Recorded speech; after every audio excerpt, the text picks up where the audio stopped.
Hello, good morning, good afternoon, good evening, ladies and gentlemen. Welcome to my channel guys. എന്തൊക്കെയുണ്ട്? സുഖമായിരിക്കുന്നു, പ്രതീക്ഷിക്കുന്നു. സംഗതി കലക്കി മോനെ, സീരിയസ്ലി മാൻ, കലകലക്കി. ആസ് എ പ്രേക്ഷകൻ വെരി ഹാപ്പി. എനിക്ക് നല്ല ക്യൂരിയോസിറ്റി ഉണ്ട്. ഇവരെല്ലാവരും കൂടിയും കാര്യമായിട്ട് എന്താണാവോ ചെയ്തു വയ്ക്കാൻ വേണ്ടി പോകുന്നത്. അതായത് മൂന്ന് പടങ്ങളാണ് ഡയറക്ടർ ദിലീഷ് പോത്തൻ ചെയ്തിരിക്കുന്നത്. മഹേഷിന്റെ പ്രതികാരം, തൊണ്ടി മുതലും ദൃക്സാക്ഷിയും Joji.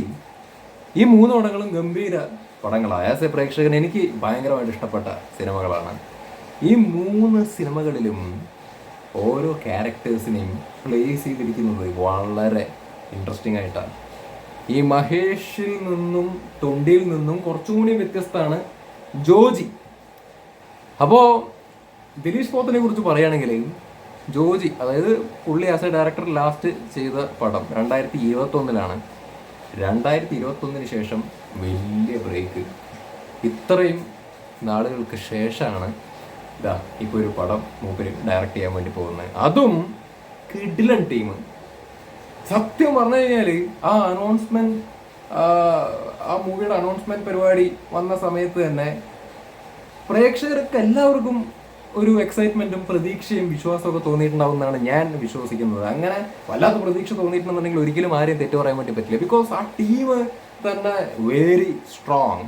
Director Dileesh Pothan, writer Shyam Pushkaran, music Sushin Shyam, cinematography Shaiju Khalid. ഇനി എന്താണ് ബഡാ ബഡാ ബഡാ ടീം.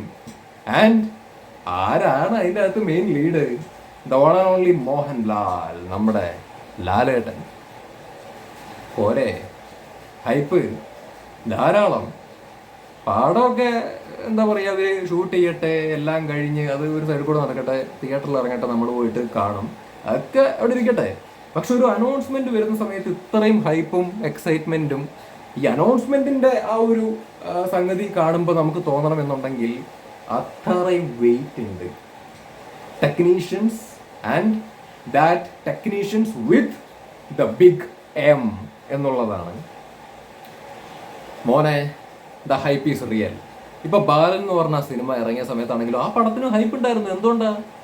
അതിൻ്റെ റൈറ്റർ, ഡയറക്ടർ, മ്യൂസിക്, ടെക്നിക്കൽ സംഗതി വെച്ചിട്ടാണ്. അതിന്റെ മെയിൻ ലീഡ് എന്ന് പറയുന്ന ആ സംഗതിയെ കുറിച്ച് നമ്മൾ പടം കണ്ടതിന് ശേഷമാണ് സംസാരിക്കുന്നത്. പക്ഷെ അതിനുള്ള ഹൈപ്പ് വന്നത് എങ്ങനെയാണ്? ടെക്നീഷ്യൻസിന്റെ പേര് വെച്ചിട്ടാണ്. ഇവിടെ എങ്ങനെയാണ്? മെയിൻ ലീഡും ടെക്നീഷ്യൻസും എല്ലാം ഹെവിയാണ്. ഏതായാലും പടം വരട്ടെ, ഉഷാറാവട്ടെ. ലാലേട്ടനെ സംബന്ധിച്ചിടത്തോളം ഒരു കലകുന്നാണ് തോന്നണത്. കാരണം ഇനി അങ്ങോട്ട് വരാനിരിക്കുന്ന സാധനങ്ങൾ, അത് ക്യാമിയോ ആയിട്ടായിക്കോട്ടെ, മെയിൻ ലീഡ് ആയിക്കോട്ടെ. ഖലീഫ, അതിൻ്റെ അകത്തൊരു ക്യാരക്ടർ ഉണ്ട്. ജയിലർ 2, അതിൻ്റെ അകത്ത് നമ്മൾ ഓൾറെഡി ജയിലറിൽ കണ്ടു മാത്യൂസ്. അപ്പൊ നമ്മൾ ഇതിലും കാണാൻ വേണ്ടിയിട്ട് പോകുന്നു. പിന്നെ കത്തനാറിൽ വരാനിരിക്കുന്നുണ്ട്. പിന്നെ മെയിൻ ലീഡായിട്ട് നമ്മുടെ തരുൺ മൂർത്തിയുടെ പടം. മാൻ, ഇത് പറയാൻ നിന്ന് കഴിഞ്ഞാലുണ്ടല്ലോ, ആസ് എ മൂവി ലവർ ഭയങ്കര സന്തോഷം തോന്നുകയാണ്. തരുണിന്റെ കാര്യം പറയുകയാണെന്നുണ്ടെങ്കിൽ തരുൺ ഓൾറെഡി കഴിവുള്ളവനാണ് എന്നുള്ളത് ഓൾറെഡി തെളിയിച്ച ഡയറക്ടറാണ്. അതിനുശേഷമാണ് തുടരും ലാലേട്ടനെ വെച്ചിട്ട് എടുക്കുന്നത്. അത് കണ്ടപ്പോൾ പൂർത്തിയായി ആ ചെങ്ങാതി എവിടെ നിൽക്കണം എന്നുള്ളത് നമുക്ക് മനസ്സിലായി.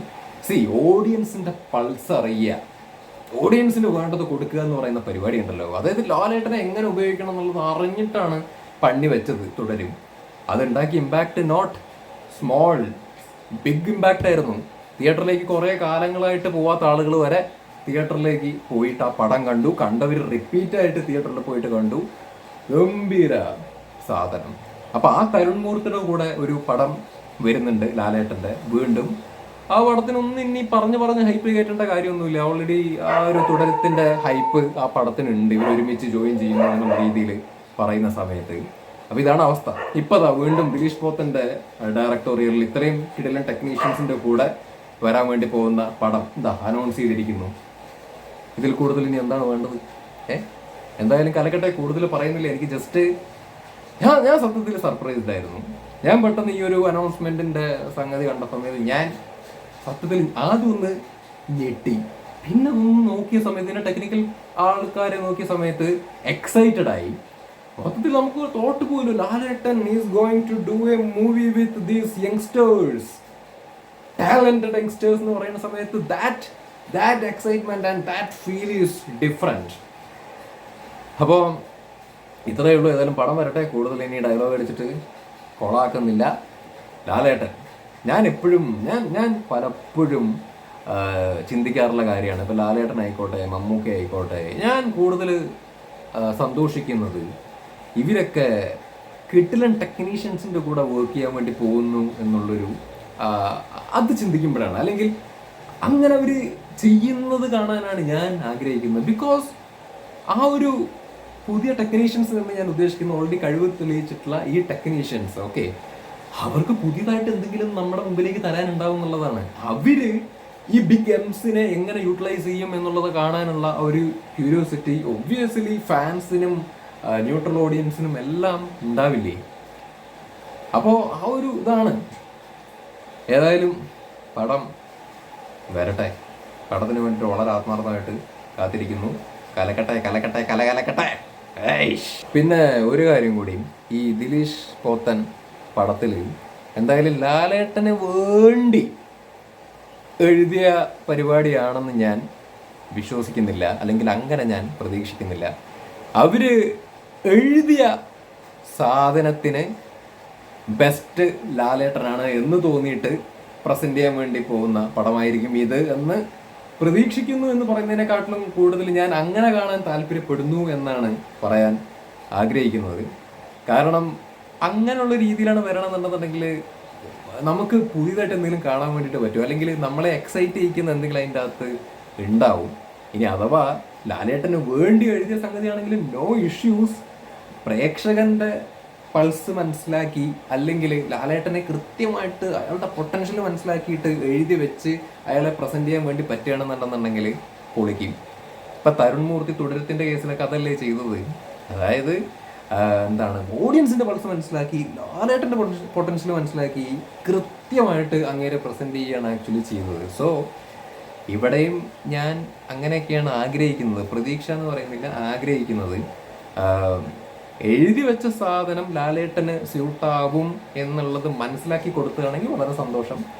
ലാലേട്ടന് വേണ്ടി എഴുതിയതാണെന്നുണ്ടെങ്കിലും സന്തോഷം. പക്ഷെ എക്സ്പെക്ട് ചെയ്യുന്നത് കൃത്യമായിട്ട് യൂട്ടിലൈസ് ചെയ്യും, അല്ലെങ്കിൽ പ്രേക്ഷകൻ ആഗ്രഹിക്കുന്ന, അല്ലെങ്കിൽ പ്രേക്ഷകന്റെ പൾസ് മനസ്സിലാക്കിയിട്ടുള്ള ഒരു റൈറ്റിംഗ് ആൻഡ് ഡയറക്ഷൻ അതിൻ്റെ അകത്ത് ഉണ്ടാവും എന്നുള്ളതാണ് ഞാൻ ഉറ്റുനോക്കുന്നത് ആസ് എ പ്രേക്ഷകൻ എന്നുള്ള രീതിയിൽ. So let's wait for the movie. എന്തായാലും ലാലേട്ടൻ സന്തോഷം മോനെ, സന്തോഷം പറഞ്ഞാൽ മതിയാവില്ല, സന്തോഷം. ലാലേട്ടൻ ഈ ഒരു ടീമിൻ്റെ കൂടെ വന്നല്ലോ.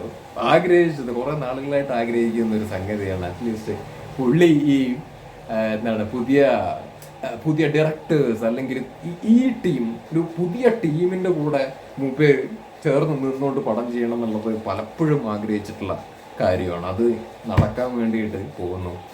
ഇത് ഞാൻ വെറുതെ എക്സൈറ്റ്മെൻറ്റിൻ്റെ പുറത്ത് സംസാരിക്കുകയാണെന്നുള്ളത് നിങ്ങൾ ധരിച്ചാലും കുഴപ്പമില്ല. എക്സൈറ്റ്മെൻറ്റിൻ്റെ പുറത്ത് തന്നെയാണ് സംസാരിക്കുന്നത്. ആസ് എ മൂവി ആസ്വാദകൻ, as a movie lover, I love watching these legends with new talented directors, writers, technicians, musicians. That's it. Bye-bye.